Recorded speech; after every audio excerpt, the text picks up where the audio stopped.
नमस्कार, जय हिंद। दोस्तों, आज हम सर्वनाम पढ़ेंगे और सर्वनाम इस तरीके से पढ़ेंगे कि दोबारा हम भूलेंगे नहीं।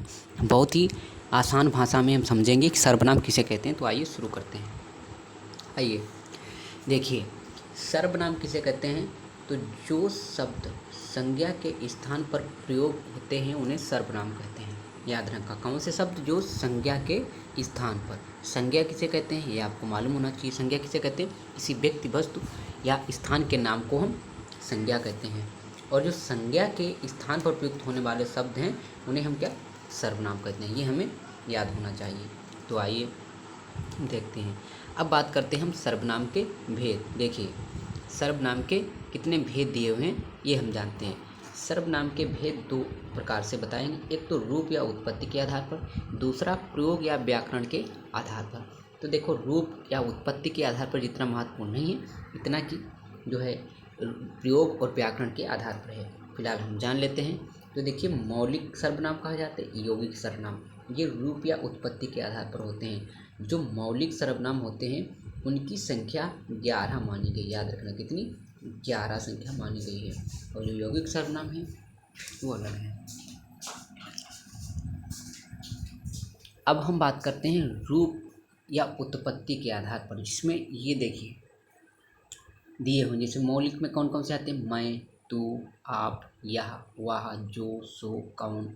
ये सब काहे में आते हैं, ये आपके मौलिक सर्वनाम में आ जाते हैं। और अगर हम यौगिक सर्वनाम की बात करेंगे तो यौगिक सर्वनाम में हमारे आएंगे लिंग, वचन, कारक आदि के आधार पर। जैसे हम, हमको, मुझको, मैंने, मेरा, हमारी। ये जो शब्द आते हैं ये हमारे जो है मौलिक सर्वनाम कहलाते हैं। इस प्रकार से हमें याद रखना है। अब हम आगे बढ़ते हैं। देखिए, अब बात करते हैं हम सर्वनाम। तो ये पहला है पुरुषवाचक सर्वनाम। अब सर्वनाम के प्रकार पे जाएंगे तो पुरुषवाचक सर्वनाम हम याद रखेंगे।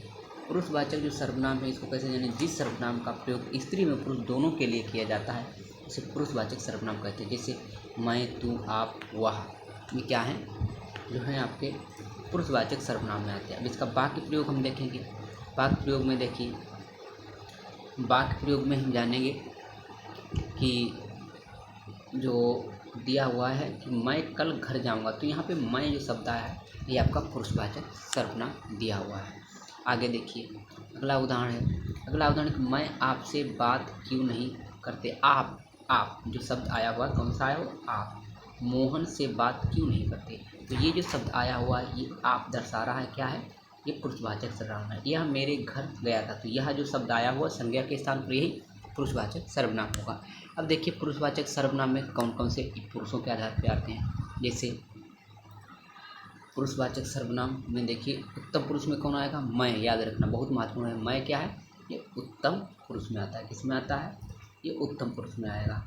और मध्यम पुरुष में क्या आएगा, तू, तुम, आप, ये मध्यम पुरुष में आएगा। अन्य पुरुष में आएगा यह, वह, ये किस में आएगा, अन्य पुरुष में। आपको याद रखना, प्रश्न पूछा जाएगा तू किस पुरुषवाचक में आता है, तो मध्यम पुरुष पुरुषवाचक सर्वनाम में आता है। अब बात करते हैं निजवाचक सर्वनाम की।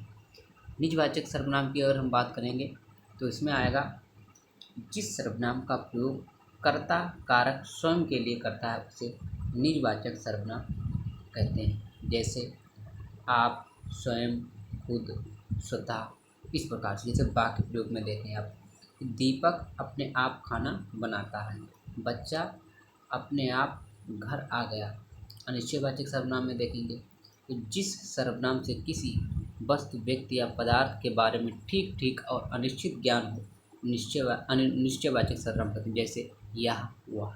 देखिए, अनिश्चयवाचक सर्वनाम। अनिश्चयवाचक सर्वनाम जिस सर्वनाम में किसी वस्तु, व्यक्ति या पदार्थ के विषय में ठीक ठीक निश्चित ज्ञान ना हो। याद रखना, निश्चित ज्ञान ना हो, अनिश्चयवाचक सर्वनाम कहते हैं। जैसे वाक्य प्रयोग में आपके घर कोई आया है, कोई शब्द आया, ये क्या है, अनिश्चयवाचक सर्वनाम को दर्शाता है। मामा जी कुछ लेकर आए हैं, तो मामा जी कुछ लेकर आए हैं, तो जो कुछ शब्द आ रहा है अनिश्चयवाचक को दर्शा रहा है। इस प्रकार से तो कुछ और कोई, ये क्या है, यही अनिश्चयवाचक सर्वनाम कहलाएंगे। तो दोस्तों, आज के वीडियो में बस इतना ही। आप बताएं ये वीडियो कैसा लगा है। अगर अच्छा लगा है तो लाइक ज़रूर कर दें और चैनल को सब्सक्राइब कर लें। किसी प्रकार का कोई कमेंट है तो आप पूछ सकते हैं। और जानकारी कैसी लगी आप ज़रूर बताएं। धन्यवाद।